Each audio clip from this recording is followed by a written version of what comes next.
house chores don't matter the age. I understand many a times as people, we reach a level to say, I'm now a working class, I'm now driving, I'm now owning this and that. Therefore, when I get home, I can't do these things. May my little sisters or my little brothers do the thing. But I'm here to let you know that as long you are still a child, you are still under your parents' roof, I'm encouraging you to ensure being ready for any chores.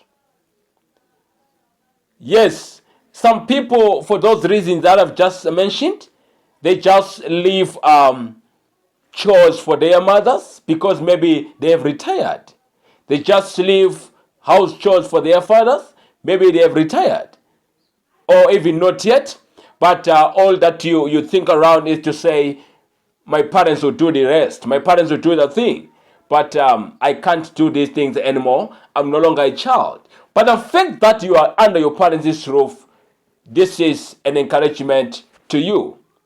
Humble yourself, lady, humble yourself, brother, into doing something to supporting your parents.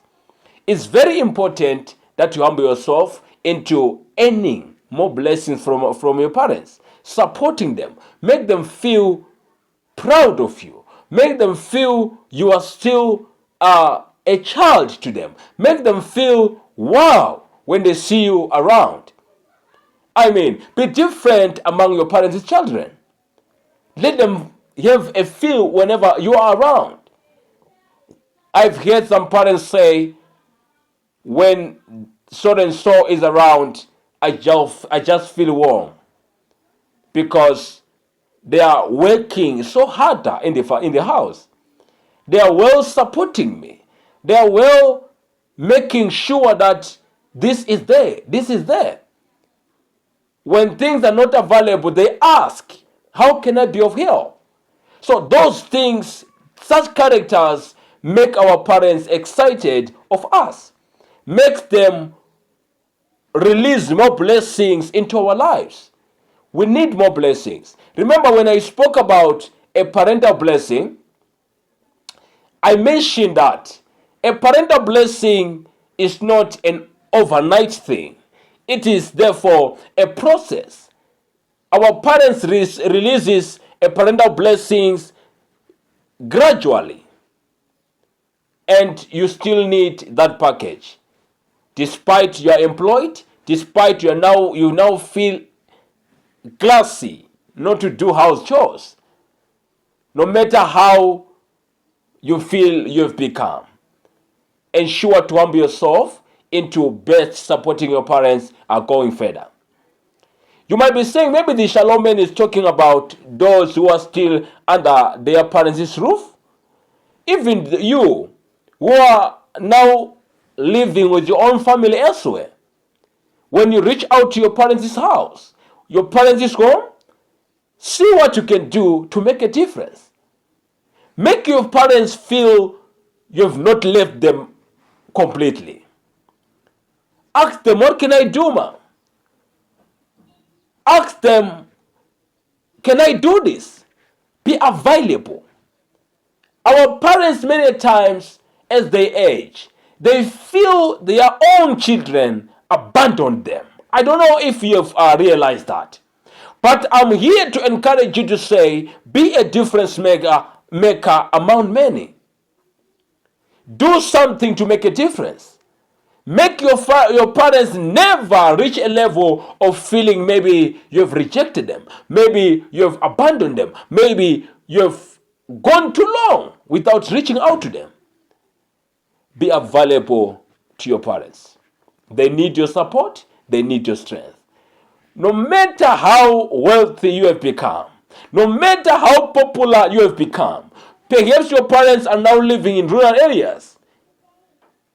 And when you reach out there, remove all the classy things and wear work suit when it's time for work. Be ready to serve. When you are under your parents' roof, act like a child. Act like a well-raised sister, a well-raised son, a well-raised brother, a well-raised mother. These things are very important. Remember, whenever we do things, we may think that we are doing it for our own self or for that immediate moment. But as other people see or hear of us doing this good, they'll be encouraged to do such as well. They'll be motivated. They'll be inspired. See the impact that you will have done through your good doings. I hope this communication was of good help to you into making sure that when it comes to chores, age doesn't matter. I've often heard some people say, we are now old, we are now grown, please give this task to these little boys." If there are little chores that you can send someone, we are not saying it's wrong, okay? But all we are saying is, may there be exercise of shared responsibilities. Don't every other time say, no, I can't do this. These chores are not for our class, are not for such like us. Give them to the little one. Give them to these who are not yet employed, to these who are still studying. No. Please, do something into making your parents see that you are well raised. Do good. Tomorrow is brighter. So, yes. And also many times when you reach out to your parents' roof, to reach out to your parents, perhaps you're no longer staying with them, and maybe you are going out with your family, they can learn what our mother is doing. They can learn what our father is doing. You see the thing? So that's the thing. Sometimes you can't teach your children directly. You understand? But indirect, you can teach them. When you reach out to your mother's house, you start attaching yourself into chores that needs to be done. Your children, your husband or your wife will learn something from that. And they will teach other people. They will implement such a thing into their families also. They will implement such things into their own mothers also, going further. See, we are not only thinking of ourselves, but for the next generation, and also for immediate families. I remain the Shalom Man. I love you so much. Let me hear what you think around these communications, how they're helping you going further. Don't forget to like, share, and give us a comment as we go further. Of course, if you haven't subscribed to this channel, I'll be delighted to hit the subscribe button and grow with the Shalom Man. I love you so much. Let me see you on the next one. I'm out for now. Shalom.